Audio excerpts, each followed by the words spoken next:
Hi everyone, I'm Giancarlo. And I'm Felicia. And this is our review of Fortunata. Very well said. Or as the Italians would say, Fortunata. Endless possibilities, Giancarlo. Endless. What mean you? The stars are the limit. Worst case scenario, you will hit the moon.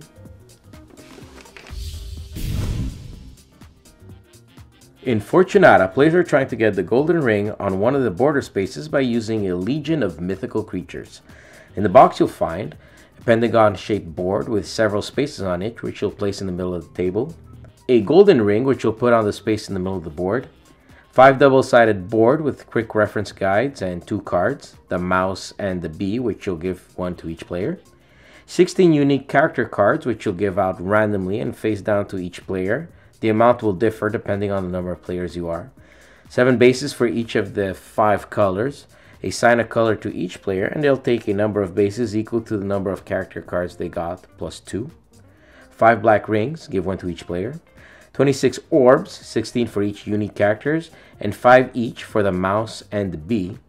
Give the players one of these each, and then each player takes the orbs of the characters they got dealt to them.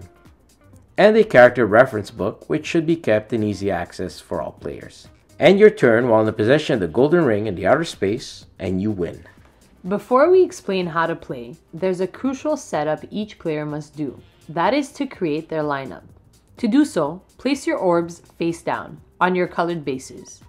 Depending on your strategy and characters you received, you'll form your lineup, but the order in which you place these will be extremely important, as you will have to place them on the board from left to right. So make sure the first character you want to place on the board goes first in the lineup and the second, and so on. Each character has unique abilities, so look at these carefully in the character reference book so as to set your lineup in a personalized manner. Once done, place the black ring on the top of the last orb in your lineup. This ring gives that character the power to capture, which we'll explain later on. You're now ready to play. On your turn, you must take one of the following actions. Move, use a power, hook or uncloak, or handle a ring. The move action allows you to place your first piece in your lineup on the board or move your piece to an adjacent space. These are the ones separated by a line, not a corner. Using a power makes your orb automatically uncloak. When uncloaking a piece, flip it with the image side face up and place that card face up on the table as well. Then read out loud what that specific character's power does. Later on, you can cloak it again by using the cloak or uncloak action. Finally, the last action you can take is handle a ring. This allows you to pick up a ring in a space by placing it on your orb. You may also steal a ring from another orb sharing the space with you, unless that's the action it took the previous turn. You can trade rings between your orbs, or you can drop a ring on a space. Going back to using a power, the most common one is called capturing and is instrumental in helping you win the game. To capture a piece, your character must have that power or have a black ring which gives the capture ability. You need to be on the same space or an adjacent space to capture. When adjacent, you simply move into the space of the captured piece, uncloak both, and the captured piece is removed from the game. Now here are certain rules and gameplay mechanics. 2 pieces can share the same space, except in a 2-player game, but when they do both, become uncloaked. If a piece is captured that had a ring, the ring stays in that space as the piece is removed. It's important to note that only the black rings give you the power to capture and not the gold one. It has no power besides making you win the game. When using the teleport power, any ring the orb it has gets left behind on the space it teleported from.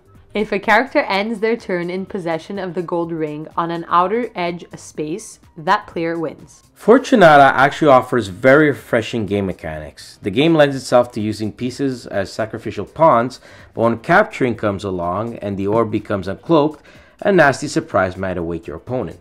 So baiting and tactics abound in Fortunata. There's also long-term strategy that needs to be planned from the get-go when creating your lineup, which makes it suitable for very different playstyles. Especially with different modes from draft picking to secret choice variant, it's sure to appease different types of gamers while mitigating the luck in randomly being dealt characters. The theme is somewhat well represented, or at least the feel of it is. It's got that whole shrouded in occultism and divination thing going on, from crystal balls of the orbs to the pentagram symbol on the board and the artwork. But I think if anything, that's where they could have invested more in the game. Not that it's bad, but I would have loved to see this game with a wooden board. Yes, of course, that would have raised costs, but they could have done things that would have kept the cost the same. I mean, why not make these character cards look more like tarot card style artwork? Give it that old 1930s carnival feel that would have cemented the theme more. I think they were going for that, but the cover just makes it look a little cheap when they could have committed to it and make it a classier looking game as it deserves. Which is too bad because the components are quite good and functional. I definitely buy the deluxe version of this game. Game plays well at any number of player, which is always a plus, but that always creates more opinions on rules and powers, which wouldn't be necessarily bad if there was also a sheet for general FAQs or a way to find the rules easier. To their defense, they have a lot of character FAQs in the character reference guide, and they are in alphabetical order, but if what you're searching for is not part of the character, then good luck finding it in the rulebook or guide. Still, Fortunata gets 7 divinary crystal balls out of 10.